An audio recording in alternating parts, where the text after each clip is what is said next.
سے بھی رب ذوالجلال نے انہیں بڑا جمال عطا کیا تھا، بڑا حسن عطا کیا تھا۔ آپ ہجرت فرما کر جب مصر میں تشریف لے گئے تو مصر کے بادشاہ جو ہے اس کو جب علم ہوتا تھا کہ فلاں علاقے میں کوئی حسین اور جمیل عورت ہے تو اسے وہ اٹھوا لیتا تھا اور اپنے پاس بلا لیتا تھا۔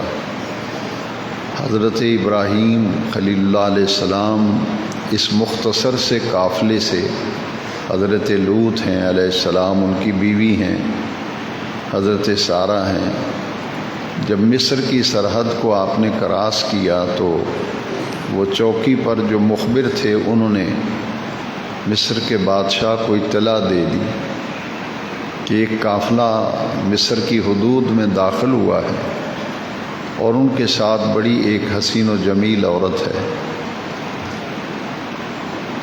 تو حضرت سارہ کو بادشاہ مصر نے اپنے پاس بلوایا اور اپنے پاس بلا کر اپنے ناپاک ارادے سے جب وہ حضرت ابراہیم خلیل اللہ علیہ السلام اور حضرت سارہ اور مصر کے بادشاہ کے درمیان اللہ کریم نے سارے حجابات اٹھا دیے۔ سورہ ابراہیم میں جہاں حضرت ابراہیم علیہ السلام نے اپنے بیٹے اور بیوی کو بیت اللہ شریف کے پاس چھوڑا تھا، اس آیت جس کی آج میں نے تلاوت کی ہے خطبے میں، اس آیت کی تفسیر میں مفسرین کرام نے لکھا ہے کہ اس نے جب ناپاک ارادے سے ہاتھ بڑھایا تو اس کا ہاتھ مفلوج ہو گیا اور اس کو تشنج کا دورہ پڑا اور بے ہوش ہو گیا۔ جب اس کو ہوش آیا تو اس نے حضرت سارہ سے معافی مانگی کہ تم مجھے معاف کر دو، میں دوبارہ ایسا ارادہ نہیں کرتا، اور تم دعا کرو کہ میرا یہ فالج زدہ میرے اعضاء کا وہ حصہ جو مفلوج ہو گیا ہے یہ صحیح ہو جائے۔ حضرت سارہ نے دعا فرمائی تو وہ بالکل صحیح ہو گیا، صحت یاب ہو گیا، لیکن اس نے پھر دوبارہ ایسا ہی ناپاک ارادہ کیا اور جسارت کرنے کی کوشش کی تو پھر اس پر تشنج کا پھر حملہ ہوا اور بے ہوش ہو گیا۔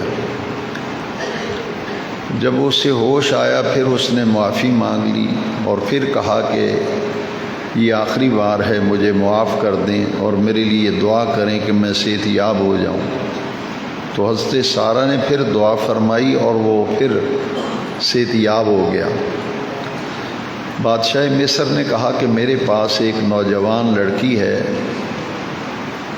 وہ میری کنیز ہے، اس پر بھی میں نے ناپاک ارادہ کیا تھا تو میرے ساتھ یہی کچھ ہوا تھا۔ تو معلوم ہوتا ہے کہ کوئی خرندوں کو بلا کر بادشاہ مصر نے کہا کہ تم میرے پاس کوئی نورانی مخلوق لے کے آئے ہو۔ حضرت سارہ کو اس نے کہا یہ تو کوئی نورانی مخلوق ہے کہ میں نے ان کی، یہ تو انسان یا انسانیت میں سے معلوم نہیں ہوتی، کہ میں نے جب ارادہ کیا ہے تو میں مفلوج ہو گیا ہوں، مجھے تشنج ہو گیا ہے۔ میرے پاس ایک عورت اور بھی ہے جس پر میں نے ایسا ہی ارادہ کیا تھا، لیکن اس وقت بھی میرے ساتھ یہی حال ہوا تھا جو اب ہوا ہے۔ ایک تو آپ مجھے معاف کر دیں، دوسرا میں وہ کنیز جو ہے وہ بھی بڑی پاک دامن ہے، آپ کی خدمت کے لیے وہ میں آپ کے سپرد کرتی ہوں۔ تو بادشاہ نے جس خاتون کو خدمت کے لیے حضرت سارہ کے سپرد کیا تھا یہ حضرت ہاجرہ تھیں رضی اللہ تعالیٰ۔ نبی کو اپنی بیوی کے بارے میں پاک دامنی کے معاملے میں نہ شک ہوتا ہے نہ کوئی تشکیک ہوتی ہے۔ حضرت نوح علیہ السلام کی بیوی جو ہے وہ کافرہ تھی، لیکن قرآن مجید میں یہ وضاحت آ گئی، مفسرین کرام نے لکھا وہ کافرہ تھی، نافرمان تھی، حضرت نوح علیہ السلام کی بے ادب بھی تھی، لیکن بدکاری کے اعتبار سے اللہ رب العزت نے اس فعل سے ان کی بیویوں کو بھی محفوظ رکھا ہوتا ہے۔ لہذا ان تمام خرابیوں اور خامیوں کے باوجود عصمت کے اعتبار سے وہ بالکل پاک دامن تھی۔ یہی حال حضرت ابراہیم علیہ السلام کے دل میں کوئی ایسی تشکیک تو نہ تھی، لیکن اللہ رب العزت نے انہیں مشاہدہ کرانے کے لیے جب حضرت سارہ مصر کے بادشاہ کے پاس لے جائی گئیں تو سارے حجابات اللہ نے اٹھا دیے، اور آپ سارا یہ منظر جو کچھ وہاں ہو رہا تھا اپنی آنکھوں سے دیکھ رہے تھے۔ تو حضرت سارہ جب واپس آئیں تو آپ نے، ظاہر بات ہے کہ بیوی کا جو اپنے خامند کے معاملے میں اعتماد کو حاصل کرنا یہ ہر لمحے بہت ضروری ہوتا ہے۔ اس اعتبار سے حضرت سارہ نے یہ بات کی کہ اللہ کریم کا مجھ پہ بڑا کرم ہوا ہے کہ بادشاہ وقت نے جس ناپاک ارادے سے مجھے بلایا تھا، اللہ رب العزت نے مجھے ہر اعتبار سے محفوظ رکھا۔ حضرت ابراہیم علیہ السلام نے فرمایا کہ تمہیں بتانے کی ضرورت نہیں، میں یہ سارا منظر اپنی آنکھوں سے دیکھ رہا تھا۔ تو یہ حضرت سارہ آپ کی چچا زاد بہن تھی، حضرت ابراہیم علیہ السلام۔ جب آپ پھر یہاں سے شام اور شام سے مصر گئے تو 20 سال آپ نے وہاں قیام کیا۔ اس دوران آپ کے ہاں اولاد ہوئی نہیں، حضرت سارہ کے بطن سے کوئی اولاد نہیں ہوئی، اور حضرت ہاجرہ جو ہیں وہ خدمت کے لیے پیش کی گئی تھی۔ ایک دن حضرت سارہ نے حضرت ابراہیم علیہ السلام سے کہا کہ یہ جو میری کنیز ہے ہاجرہ، خدمتگار ہے، میں آپ کو ہبہ کرتی ہوں، آپ اس سے نکاح فرما لیں۔ ہمارے ہاں چونکہ اولاد نہیں تو ممکن ہے ان سے آپ عقد کر لیں تو اس سے اللہ تعالی ہمارے گھر میں خوشیاں عطا فرما دے اور ہمیں اولاد کی نعمت سے نواز دے۔ لہذا حضرت سارہ نے برضا الرغبت حضرت ہاجرہ جو ہیں وہ حضرت ابراہیم علیہ السلام کو ہبہ کر دی، ان سے عقد ہوا۔ اب ظاہر بات ہے کہ 80 سال کی عمر سے جب متجاوز ہوئے حضرت ابراہیم علیہ السلام کو، آپ کے دل میں ایک خیال آیا کہ میں نے جو دین کی دعوت، دین کی تبلیغ کا کام کیا ہے، اب بڑھاپا جو ہے وہ تو مجھ پر غالب آ رہا ہے، تو مجھے کسی ایسے ایک جانشین کی ضرورت ہے کہ میرے انتقال اور وصال کے بعد میرے دین کے اس پھیلائے ہوئے کام کو سنبھال سکے۔ اس احتیاج کے پیش نظر حضرت ابراہیم علیہ السلام نے دعا فرمائی اپنے رب کی بارگاہ میں۔ اس سے قبل آپ نے زندگی بھر کبھی اولاد کی دعا نہیں مانگی، نہ کبھی احتیاج ہوئی، نہ کبھی طلب ہوئی، لیکن اب ایسے مرحلے پر پہنچ گئے تھے، دین کی دعوت و تبلیغ کا کام اس سطح پہ آ گیا تھا کہ اب ضرورت تھی ایک ایسے جانشین کی جو بعد میں کام سنبھال سکے۔ پھر آپ نے اپنے رب کی بارگاہ میں دعا کے لیے ہاتھ اٹھائے اور اب آپ نے دعا مانگی، رب حب لی من الصالحین، اے رب کریم مجھے ایک ایسا بیٹا عطا فرما جو صالحین میں سے ہو، نیکوکار ہو، صالح مزاج ہو، صالح طبیعت ہو، ایسا مجھے ایک بیٹا عطا فرما۔ اب قرآن مجید بتاتا ہے کہ ادھر حضرت سیدنا ابراہیم خلیل اللہ علیہ السلام نے دعا فرمائی، عین اسی لمحے دعا جو ہے وہ قبولیت کے مقام تک پہنچ گئی، اور اسی وقت ابھی دعا ختم نہیں ہوئی تھی کہ اللہ کریم نے انہیں ایک حلم والے بیٹے کی خوشخبری اور بشارت دے دی۔ قرآن مجید کی اسی آیت کریمہ میں بشارت دی گئی ہے، رب حب لی من الصالحین فبشرناہ بغلام حلیم۔ ادھر دعا مانگی، دعائے خلیل اجابت کے مقام کو پہنچی، اور ادھر ایک حلم والے بیٹے کی بشارت دے دی گئی۔ فبشرناہ بغلام حلیم۔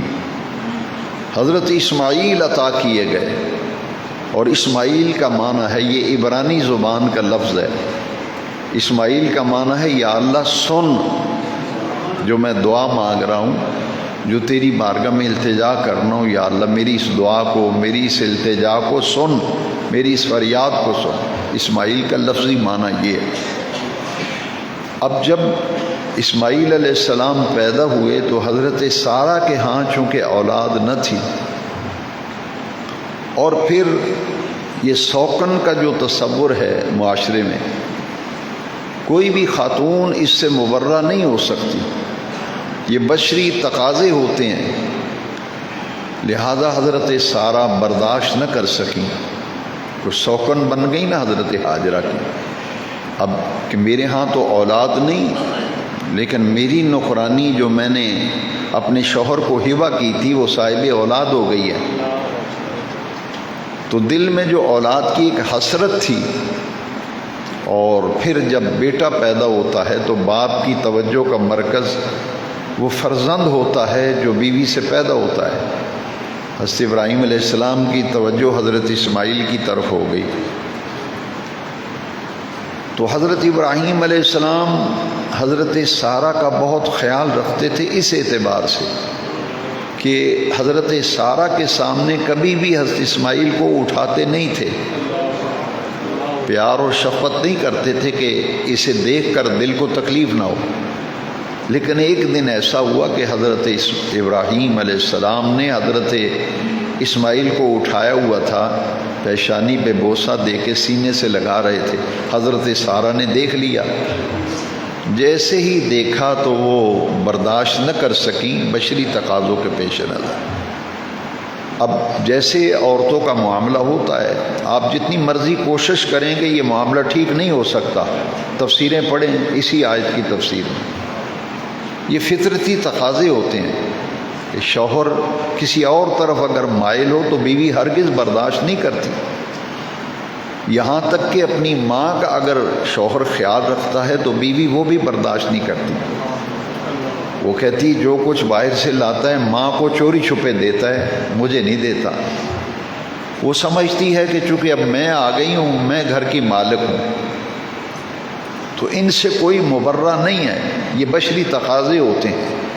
لیکن دیکھیے اللہ تبارک و تعالیٰ کی حکمتیں ذرا دیکھیے کہ اللہ کیسے نوازتا ہے۔ پھر جب برداشت نہ ہوا تو انہوں نے کہا کہ اب یہاں اس گھر میں یا ہاجرہ رہے گی یا میں رہوں گی۔ ہمارے معاشرے میں بھی یہ کچھ ہوتا ہے، ساس بہو کے جب جھگڑے ہوتے ہیں تو بہو بھی کہتی ہے کہ میرا تیری ماں کے ساتھ گزارا نہیں۔ جو گھروں میں فتنہ و فساد ہوتا ہے صرف اس لیے کہ بیوی چاہتی ہے ہم الگ ہو جائیں، اس لیے جھگڑتی ہے، گھر میں لڑائی ڈالتی ہے کہ ہم الگ سے زندگی گزاریں۔ پھر شوہر کو رات کو قائل کرتی ہے کہ تمہاری ماں نے یہ کیا، تمہارے بھائیوں نے یہ کیا، تمہاری بہن نے یہ کیا۔ وہ بیچارہ تنگ آ کے ماں باپ سے کہتا ہے کہ آپ مجھے الگ کر دیں۔ یہ سارا معاملہ اس لیے ہوتا ہے کہ شوہر اور بیوی الگ سے زندگی کہتے ہیں ہم الگ زندگی گزاریں، ماں باپ نے اپنی زندگی گزار لی ہے۔ یہاں تک کہ بعض ایسی عورتیں ہوتی ہیں کہ وہ صاف جواب دے دیتی ہیں، کہتے ہیں مجھ سے تیری ماں نہیں سنبھالی جاتی، میں تجھے سنبھالوں یا تیری ماں کو سنبھالوں۔ یہ سب بشری تقاضے ہیں۔ تو حضرت سارہ نے جب یہ کہا کہ ہمارا گزارا نہیں ہے، اب یہاں ہاجرہ رہے گی یا میں رہوں، ہم دونوں اکٹھی نہیں رہیں گی، اور یہ کہا کہ آپ اسی وقت اس اپنے بیٹے کو بھی لے جاؤ، اسماعیل کو بھی، ہاجرہ کو بھی لے آؤ، جہاں مرضی کہیں اور چھوڑ آؤ۔ اب دیکھیے عین اسی لمحے جب گھر میں یہ بات چیت چل رہی تھی تو اللہ رب العزت نے حضرت جبرائیل کو بھیجا اور فرمایا کہ اے ابراہیم علیہ السلام، میں اللہ کا پیغام لے کے آیا ہوں۔ اللہ کریم کا حکم ہے کہ آپ ہاجرہ کو ساتھ لیں، اسماعیل کو لیں، ایک مشکیزہ لیں پانی کا، ایک توشہ دان لیں جس میں کھانے پینے کی چیزیں رکھیں، اور اسی وقت آپ چلے جائیں۔ فلسطین سے آپ چلے، جبریل امین اللہ کا پیغام لے کے آئے، ایک مشکیزہ پانی کا لیا، کچھ توشہ دان کھانے پینے کا سامان لیا، کھجوریں لی، فلسطین سے چلے اور سیدھا حجاز مقدس پہنچے۔ یہ جسے سعودی عرب کہتے ہیں اس کا اصل نام ہے حجاز مقدس، حجاز مقدس۔ آپ چلے اور اللہ کریم نے فرمایا کہ وہاں ایک ایسا مقام ہے جہاں ایک آپ کو ٹبہ اور ٹیلا سا نظر آئے گا،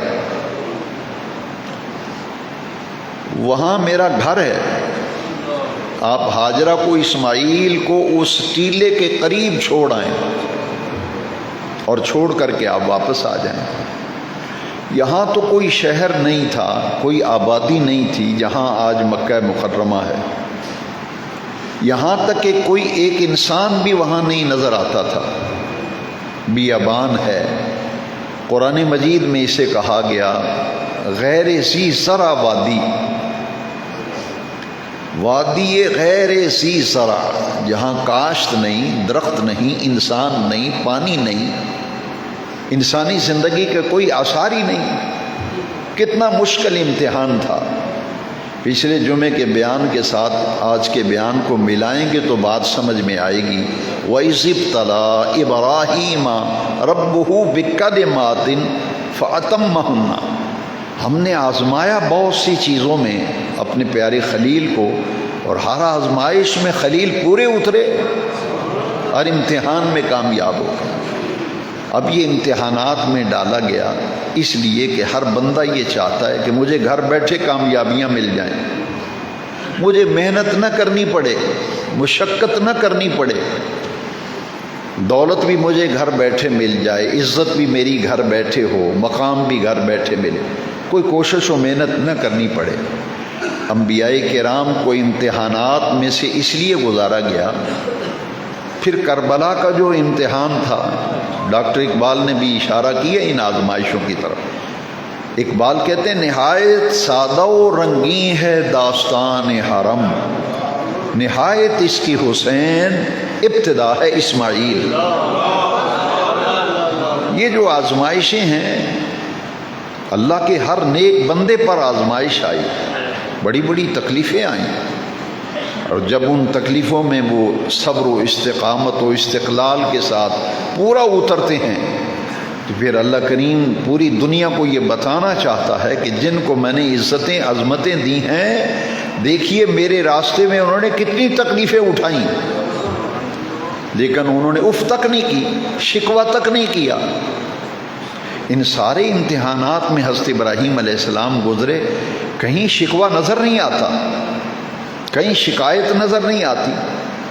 آج ہمیں ذرا سی تکلیف آ جائے تو ہم کہتے ہیں دیکھیے صاحب میں نماز بھی پڑھتا ہوں، درود شریف بھی پڑھتا ہوں، قرآن بھی پڑھتا ہوں، پتہ نہیں تکلیف کیوں آئی۔ ہمارا یہ حال ہے، لیکن کون سی آزمائشیں ہیں جو محبوبوں پہ نہیں آئیں؟ حضرت ابراہیم علیہ السلام کربلا میں جو امتحان تھا یہ آزمائش تھی۔ سورہ بقرہ میں فرمایا وَلَنَبْلُوَنَّكُمْ بِشَيْءٍ مِّنَ الْخَوْفِ وَالْجُوعِ وَنَقْصٍ مِّنَ الْأَمْوَالِ وَالْأَنفُسِ وَالثَّمَرَاتِ۔ جان کا بھی نقصان ہوتا ہے، مالی نقصان ہوتا ہے، کھیتیوں فصلوں کا نقصان ہوتا ہے۔ اللہ آزماتا ہے، آزمائش میں ڈالتا ہے۔ نہ کربلا میں امام حسین نے سی کی، نہ شکوہ شکایت کیا، پوری تاریخ کربلا گواہ ہے، کوئی شکوہ نہیں، کوئی شکایت نہیں۔ یہی کہا کہ مولا جو تیری رضا ہے تیری رضا پہ ہم راضی ہیں۔ بندہ مومن کی یہی شان ہے کہ وہ شکوے نہ کرے، اپنی رب کی رضا پہ راضی رہے، تقدیر پہ شاکر رہے۔ حضرت محدث اعظم علیہ رحمہ کے ایک مرید تھے، ان کی 5 بیٹیاں تھیں، تو وہ بڑے پریشان ہو کے ایک دن آئے، کہا کہ حضرت 5 بیٹیاں ہیں، بیٹا کوئی نہیں، تو دعا کریں بیٹا بھی ہو جائے۔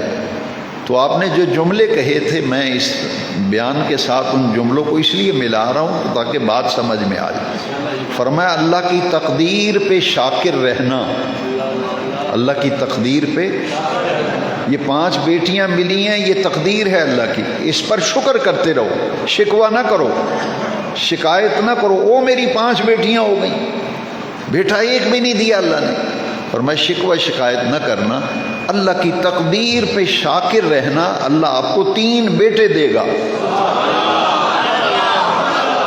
3 بیٹے دے گا، اللہ کی تقدیر پہ شاکر رہنا۔ اب یہ کہ وہ کو معمولی شخصیت تو نہیں تھے، بڑے متقی، بڑے پرہیزگار، باعمل ولی کامل تھے، زبان سے نکل گیا تو اللہ کی تقدیر پہ شاکر رہنا، 3 بیٹے دے گا اللہ۔ تو وہ سمن آباد فیصل آباد میں رہتے تھے، پچھلے سال ان کا انتقال ہوا، مجھ سے بہت محبت کرتے تھے، مجھے واقعات سناتے، وہ فرماتے ہیں کہ ایسے ہی ہوا، پہلے ایک بیٹا، پھر اللہ نے اور بیٹا دیا، پھر اور بیٹا دیا، تو میرے مرشد کی بات پوری ہو گئی۔ اور لیکن فرمایا لیکن اصل جو بات ہے اس لیے واقعہ سنایا ہے، فرمایا اللہ کی تقدیر پہ شاکر رہنا، اللہ کی تقدیر پہ شاکر رہنا۔ تو یہ شکوہ شکایت نہیں ہے یہاں، فرمایا چھوڑ آؤ، ابھی لے جاؤ، لے گئے حضرت مصر سے فلسطین، اور فلسطین سے کہاں گئے؟ حجاز مقدس۔ وہاں جب حجاز مقدس پہنچے، چکے یہ مامور من اللہ تھے، مامور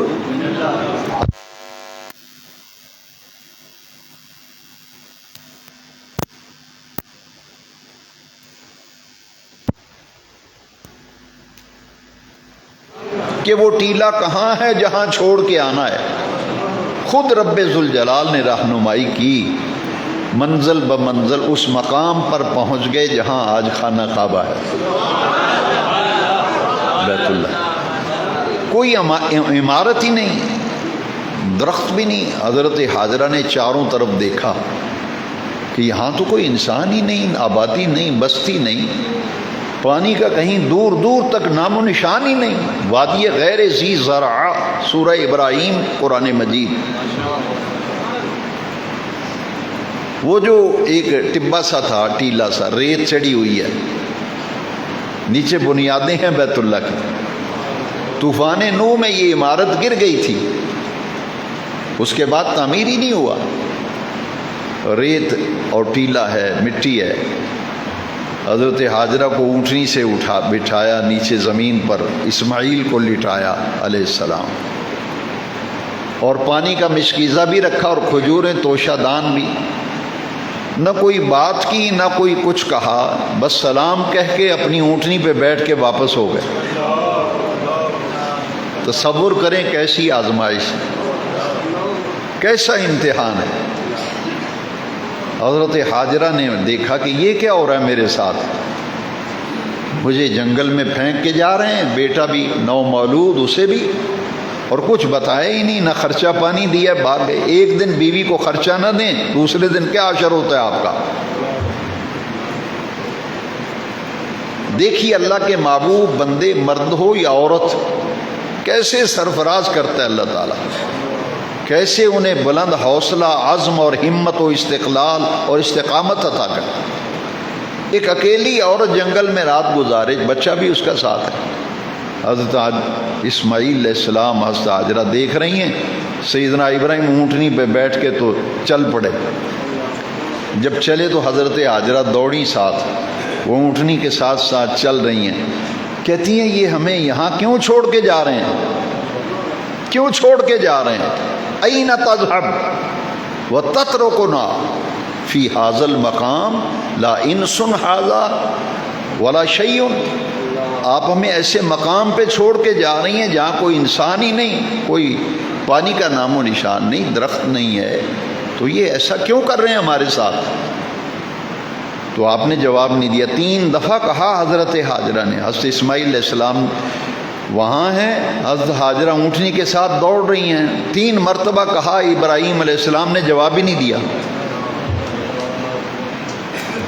4تھی مرتبہ پھر حضرت حاجرہ نے کہا، کیونکہ یہ سب معاملہ ادھر سے ہو رہا تھا، یہ تو حضرت ابراہیم علیہ السلام کا یہاں تو عمل دخل ہی نہیں تھا، ان کی ذاتی کوئی رائے نہیں تھی، ذاتی کوئی فیصلہ نہیں تھا، فیصلہ تو رب ذوالجلال کا تھا۔ اللہ کریم نے حضرت حاجرہ کے دل میں بات ڈالی نا، پھر آپ بولیں وہ جو اللہ نے بات دل میں ڈالی. کہا کیا ہمیں آپ یہاں کہیں اللہ کے حکم سے چھوڑ کے تو نہیں جا رہے؟ یہ اللہ کے حکم سے تو نہیں سب کچھ آپ کر رہے؟ تو آپ نے زبان سے نہیں کہا، سر ہلایا، فرمایا ہاں، سر کے اشارے سے بتایا کہ یہ جو کچھ ہو رہا ہے یہ اللہ کے حکم سے ہو رہا ہے. تو حضرت حاجرہ نے جو جواب دیا وہ بڑا ہی قابل توجہ ہے، بڑا ہی قابل توجہ ہے. وہ معمولی خاتون تھی حضرت حاجرہ. اب کسی بیٹی کا نام حاجرہ رکھیں تو پتہ ہے کیا آگے سے جواب دیتے ہیں، اے جی پرانا نام ہے، بڑھیاں بیبیاں دا نام ہے، چھڑو اے مولوی صاحب کوئی اور نام دسو. پھر ہندوؤں کے نام، بچیوں کے نام ہندوؤں کے. آپ دیکھ لیں ہمارے ماں بہت سے بیٹیوں بیٹوں کے نام ہندوؤں والے ہیں. وہ ڈرامے دیکھتے ہیں نا تو اس میں جو نام آتے ہیں کہتے جی کوئی جدت کا زمانہ ہے، ماڈرن دور ہے، حاجرہ، فاطمہ، سارہ پرانا نام ہے، کوئی نیا نام بتاؤ. ان ناموں میں بڑی برکت ہے. فرعون کی بیوی حضرت آسیہ جو اللہ کی ولیہ تھیں، ان ناموں کے اندر برکت ہے. حضرت حاجرہ کہا کہیں اللہ کے حکم سے تو چھوڑ کے نہیں جا رہے؟ سر کے اشارے سے ہاں اسی کا حکم ہے. تو حضرت حاجرہ نے جواب دیا نا، فرمایا اگر اللہ کے حکم سے یہ سب کچھ ہو رہا ہے تو پھر میرا رب مجھے ضائع نہیں فرمائے گا. ٹھیک ہے جنگل ہے، وادی غیر ذی زرع ہے، کوئی ظاہری اسباب و وسائل اور ذرائع بھی نہیں ہیں، لیکن جس پروردگار کے حکم سے سب کچھ ہو رہا ہے وہی ہماری حفاظت فرمائے گا. وہ نہ مجھے ضائع ہونے دے گا نہ اسماعیل کو ضائع ہونے دے گا. اب حضرت ابراہیم علیہ السلام بے فکر ہو کے اونٹنی پہ جا رہے ہیں. کیوں فکر؟ اس لیے نہیں کہ اللہ کے حکم سے چھوڑا ہے. جس کے حکم سے چھوڑا ہے وہ جانے، حاجرہ و اسماعیل جانے. جب تھوڑا سا فاصلہ طے کیا نا، اب دل میں خیال آیا کہ یہاں سے حاجرہ بھی نظر نہیں آ رہی اور اسماعیل بھی نظر نہیں آ رہے. جب یقین ہو گیا، پہلے مڑ کے پیچھے دیکھا ہی نہیں. تمام تفسیروں میں لکھا ہے مڑ کے پیچھے دیکھا ہی نہیں. کیوں؟ یہ بھی حکمتوں کے خلاف تھا کہ سب کچھ تو اس کے حکم سے ہو رہا ہے تو پیچھے مڑ کے کیوں دیکھتے ہیں. اسی پہ چھوڑیں، اللہ کے سپرد کریں معاملہ.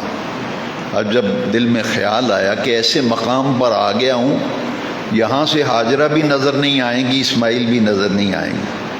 ایک چھوٹا سا ٹیلا تھا، اونٹنی سے نیچے اترے اور اس کے اوپر کھڑے ہو گئے.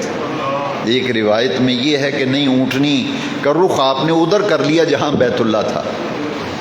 پھر آپ نے دونوں ہاتھ اٹھائے، آنکھوں میں آنسو تھے.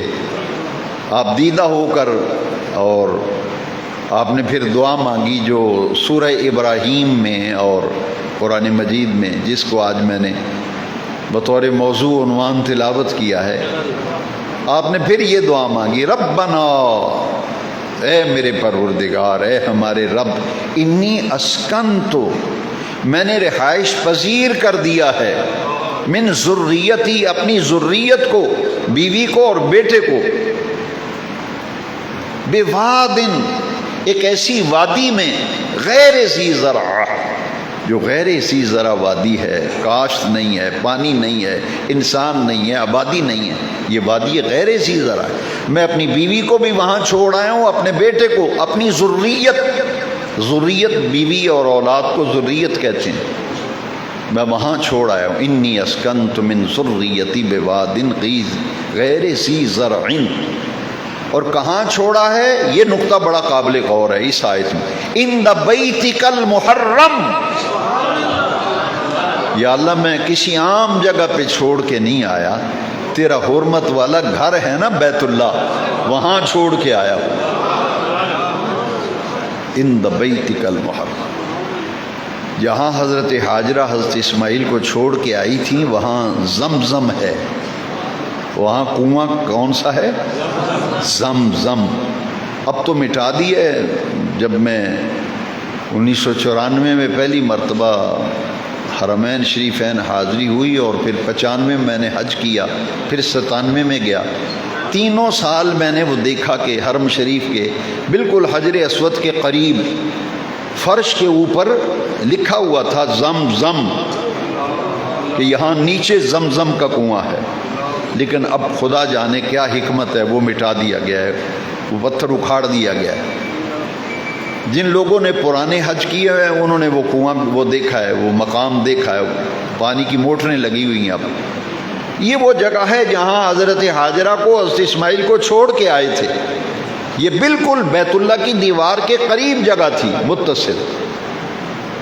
یا اللہ میں تیرے گھر کے پاس چھوڑ آیا ہوں، تیرے حکم سے چھوڑا۔ ربنا لیقیموا الصلاۃ، میں دعوت غور و فکر دینا چاہتا ہوں اپنے تمام سامعین اور حاضرین کو۔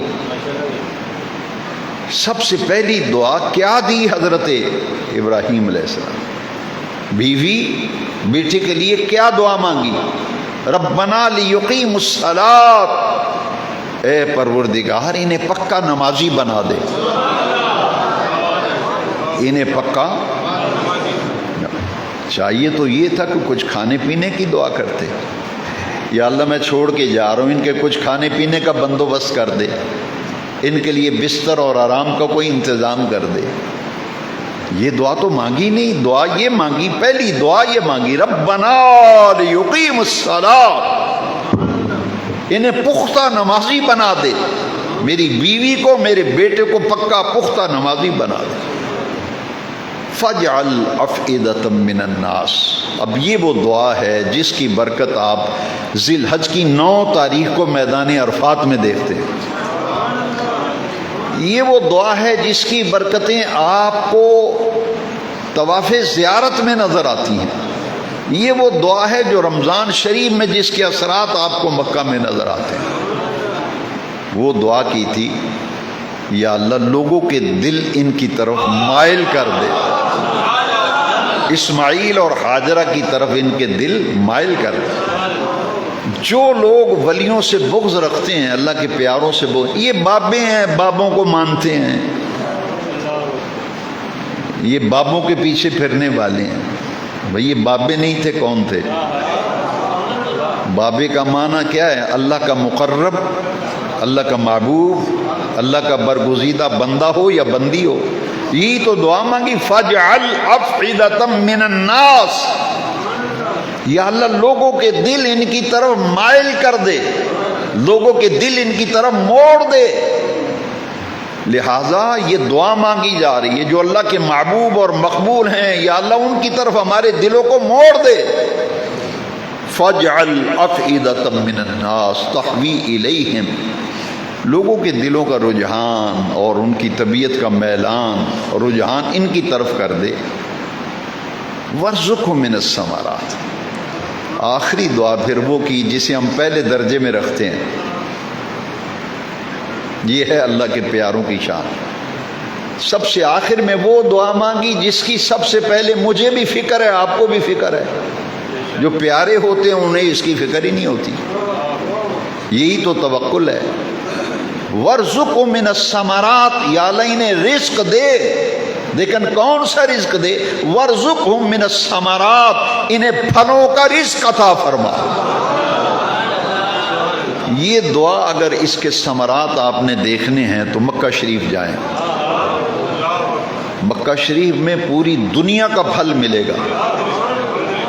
پوری دنیا میں جو پھل پیدا ہوتا ہے، نہ کراچی میں ملے گا، نہ اسلام آباد میں، نہ لاہور میں، نہ فیصل آباد میں، نہ پنڈی میں، نہ گجرات میں، نہ شاہکوٹ میں، کہیں نہیں ملے گا۔ پوری روئے زمین پر پوری دنیا میں پیدا ہونے ہر علاقے کا، اگر آپ سنگترا چاہیں گے، ایپل چاہیں گے، مینگو چاہیں گے، جو پھل بھی، ہر پھل آپ کو ملے گا تو شہر مکہ میں ملے گا۔ پہلی مرتبہ جو جاتے کہتے یار یہ سیب تو پاکستان میں دیکھا نہیں، یہ پیاز تو کبھی شاہکوٹ میں دیکھا نہیں، کدو دیکھیں گے، بینگن دیکھیں گے تو حراجی کہتا ہے حاجی صاحب یہ ساڑھے ملک وچ نہیں لبدا۔ میں نے کہا یہ تو دعائے خلیل کے ثمرات ہیں۔ ہر پھل،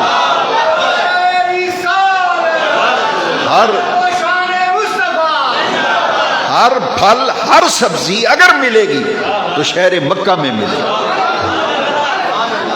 یہ ایک بڑا اہم سوال، جس کا جواب آج کا خطاب جمعہ ہے۔ یہ مکہ آباد کیسے ہوا تھا؟ بیت اللہ تعمیر کیسے ہوا تھا؟ یہاں پہلے کیا تھا؟ بھائی کچھ بھی نہیں تھا۔ قرآن کہتا ہے وادی غیر ذی زرع، صرف بیت اللہ تھا، وہ بھی ایک ٹبے اور ٹیلے کی شکل میں تھا، عمارت تو تھی نہیں کوئی، وہاں چھوڑ کے آئے تھے۔ وَارْزُقْ مِنَ الثَّمَرَاتِ، اور دعا ختم کی تو کن لفظوں پہ شکر کی، کن لفظوں پہ ختم کی، جس کی ہمیں اللہ توفیق دے، جس سے ہم غافل ہیں، ہماری اس طرف توجہ ہی نہیں۔ ساری نعمتیں ملتی ہیں اللہ کی، ہر عطا ہے رب کی، لیکن سوائے ناشکری کے کوئی جملہ زبان سے نکلتا ہی نہیں۔ ساری نعمتیں رب نے دی، لیکن جملہ اگر نکلتا ہے تو ناشکری کا ہی نکلے گا۔ بیمار ہو جائیں کہتے ہیں پتہ نہیں کیڑا گناہ کر بیٹھے ہیں، یہ کہا کرو پتہ نہیں کون سا گناہ ہے، کون سی نیکی ہے جو میں نے کی نہیں، اور کون سا گناہ ہے جو میں نے چھوڑا نہیں، ہر گناہ کیا ہے۔ ناشکری کے جملے ہمارے نکل۔ رب دعا مانگی ہے لعلہم یشکرون، انہیں پکا نمازی بنا دے، لوگوں کے دل ان کی طرف موڑ دے، لوگوں کے دلوں کی محبت کا انہیں مرکز بنا دے، انہیں پھلوں کا رزق عطا کر تاکہ تیرا شکر ادا کرتے رہیں۔ یہ دعا ایسی قبول ہوئی، شہر مکہ آباد ہوا، لوگوں کے دل ادھر مڑ گئے، پھلوں کا رزق ملا، سبزی ہر پورے دنیا میں پیدا ہونے والی سبزی مکے میں ملتی ہے، پھل مکے میں ملتا ہے، بے موسم کا پھل ملتا ہے، جس پھل کا موسم ہی نہیں ہے وہ مکہ شریف میں ملے گا آپ کو۔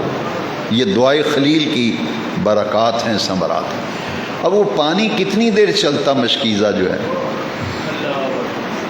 چھوٹا سا تو مشکیزہ تھا، پانی ختم ہو گیا۔ اب حضرت حاجرہ اکیلی ہیں، سوچا کہ میں تو پیاسی گزارا کر لوں گا، یہ بچہ جو ہے اس کا کیسے گزارا ہوگا؟ سامنے ہی ایک پہاڑ تھا جس کا نام صفا ہے، کیونکہ جہاں بیت اللہ ہے چاروں طرف پہاڑ ہیں، اب تو کاٹ دیے گئے، یہ اب تو صفا مروہ بھی نظر نہیں آتا، سب کاٹ دیے گئے۔ اس زمانے میں چاروں طرف پہاڑیاں تھیں، درمیان میں بیت اللہ تھا۔ یہ قریب ہی ایک پہاڑ تھا جس کا نام صفا ہے، اس کے اوپر چڑھی کہ شاید اس کی دوسری طرف پانی نظر آئے، کوئی آبادی، تو جہاں کے پانی لے آؤں۔ وہاں گئیں تو کہیں بھی آبادی کا نام و نشان نہیں، پانی کا کوئی ذخیرہ نہیں۔ جب نہیں نظر آیا تو نیچے اتری اور پھر مروہ پہ گئیں، صفا سے مروہ۔ درمیان میں ایک اتنی جگہ آئی جسے میلین اخدرین کہتے ہیں، وہاں حضرت اسماعیل نظروں سے اوجھل ہو گئے۔ اب ظاہر ہے کہ ماں کی مامتا کے کچھ تقاضے ہوا کرتے ہیں، بیٹا جب نظر نہ آئے تو وہاں دوڑنا شروع کر دیا، تیز تیز قدم اٹھا کر جھپٹنے کے انداز میں چلیں، اور جب اسماعیل نظر آئے تو دوڑنا بند کر دیا۔ جن کو بابوں سے بڑا ہی اناد ہے، جو کسی سے متاثر ہو کر بابوں کے بارے میں بک بک کر رہے ہیں، میں ان سب سے پوچھنا چاہتا ہوں کہ یہاں خدا دوڑا تھا معاذ اللہ، وہ تو دوڑنے سے پاک ہے، رب جسم اور جسمانیات سے۔ تمہیں بابوں سے اتنی نفرت ہے، اللہ کے پیاروں سے اتنی نفرت ہے، تو پھر اپنا علاج کرو کوئی۔ یہاں جو دوڑی حضرت حاجرہ، اور دوڑی اس لیے کہ حضرت اسماعیل نظر نہیں آ رہے تھے، پانی کی تلاش میں تھیں، لیکن آج حج قبول نہیں ہوگا جب تک اسی طرح نہ دوڑو صفا مروہ کے درمیان اس مقام پر۔ یہ بات قابل ذکر ہے، نوٹیبل بات ہے، وہاں دوڑو جہاں حضرت حاجرہ دوڑی تھی، وہاں دوڑو جہاں حضرت حاجرہ دوڑی تھی۔ جتنی جگہ پہ حضرت حاجرہ دوڑی تھی اسی جگہ پہ اسی طرح دوڑو، اسی جگہ دوڑو، اسی طرح دوڑو جیسے حضرت حاجرہ دوڑی تھی۔ اگر نہیں دوڑے گا تو اس طرح خلاف ورزی کرے گا، تیرا حج تیرے منہ پہ دے کے مارا جائے گا۔ یہ تو اداؤں پہ عمل کرایا جا رہا ہے۔ یہ جی یہ بابیاں نو منن والے نے، بھئی ہم تو شکر کرتے ہیں کہ ماننے والے ہیں بھائی. پھر منام قربانی چھوڑ دو، منام حاجی قربانی کرتے ہیں، یہ تو باب ابراہیم کی یادگار ہے، کوئی باب آدم کی یادگار ہے، یہ تو سب بابے ہی ہیں نا. بابے یہ انہیں بابا کہتے ہیں جو اللہ کے نیک مقبول محبوب نبی ہوں ولی ہوں. وہ قربانی کس کی یاد آ رہے ہیں؟ حاجی جو شیطان کو کنکر مارتا ہو یہ کس کی یادگار ہے؟ یہ قربانی کے بارے میں صحابہ نے نہیں پوچھا تھا. اگلے جمعے میں قربانی پر کچھ بات کروں گا، کیونکہ آخری آزمائش قربانی تھی حضرت اسماعیل کی. آج میں اس قربانی کا ذکر کر رہا ہوں، اس امتحان کا ذکر کر رہا ہوں جو بیوی کو اور بیٹے کو حرم شریف میں چھوڑ کے آئے تھے. سورہ ابراہیم کی روشنی، ربنا انی اسکن، یہ بڑی آزمائش تھی، کوئی معمولی آزمائش تھی. فاتمونا، ہر آزمائش میں پورے اترے. جب صفا پہ اور مروہ پہ 7 چکر پورے ہو گئے نا، تو مروہ پہ آخری چکر جب ختم ہوا، 7 پھیرے لگائے تھے. آج پھیرے 6 لگائیں گے تو حج منہ پہ مارا جائے گا. پورے 7 کرو جس طرح حضرت ہاجرہ نے کیے تھے، ان کی اداؤں پر عمل کرنے کا نام حج ہے. وہاں جب آخری چکر پہ مروہ پہ پہنچی تو دیکھا کہ جہاں اسماعیل کو لٹایا تھا وہاں پانی ابل رہا ہے. وہ تو حیران ہو گئی کہ لٹایا تھا اسماعیل کو، پانی ادھر ڈھونڈ رہی ہوں تو رب نے پانی وہاں پہنچا دیا جہاں اسماعیل کے قدم ہیں، جہاں قدم ہیں. پانی کی تلاش میں نکل رہی ہوں. آواز آئی، ہاجرہ کدھر پانی ڈھونڈتی ہو؟ پانی تو اسماعیل کی ایڑیوں کا تبرک ہے. خوشی کی انتہا نہ رہی، خوشی کی انتہا نہ رہی. اتنی خوش ہوئیں، اتنی خوش ہوئیں، مسکراتے ہوئے خوشی سے بے حال ہو کے جا رہی ہیں. اور حرم شریف میں وہاں جگہ جہاں چاہے زمزم ہے، دیکھا اسماعیل کی ایڑیاں جہاں رگڑ رہی کھا رہی تھیں وہاں پانی کا ایک چشمہ جاری ہے. آپ اتنی خوش ہیں اور آپ نے چاروں طرف بنی بنائی نا اور کہا زم زم ماؤن، زم زم، پانی ٹھہر جا ٹھہر جا. زم زم کا معنی ہے ٹھہر جا ٹھہر جا. اگر آپ یہ نہ فرماتی تو پانی پوری دنیا میں پھیل جاتا. یہ بیت اللہ شریف کے پاس چھوڑا، آزمائش تھی، چھوڑ کے آ گئے. زمزم کا چشمہ جاری ہو گیا. اب یہ پانی اتنا مبارک ہے کہ جنت کے تمام پانیوں سے افضل ہے.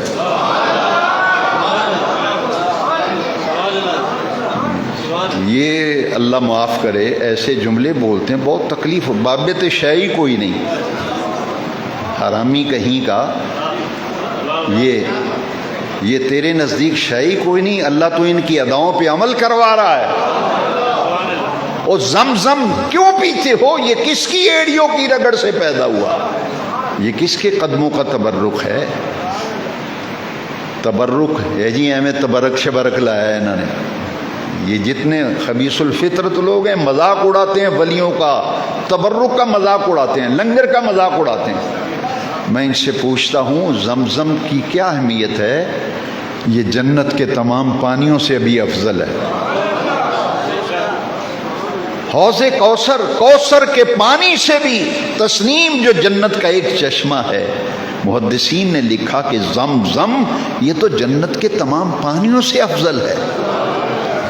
اس لیے حضور نے فرمایا، جب حضور خود پانی زمزم نوش فرماتے تھے تو ایک تو حضور کھڑے ہو کر نوش فرماتے تھے، دوسرا اپنا چہرہ مبارک بیت اللہ کی طرف کر لیتے تھے کھڑے ہو کر. فرمایا قیامت تک جو زمزم پیے اس کے اندر غذا بھی ہے، اس کے اندر بیماریوں سے نجات و شفا بھی ہے.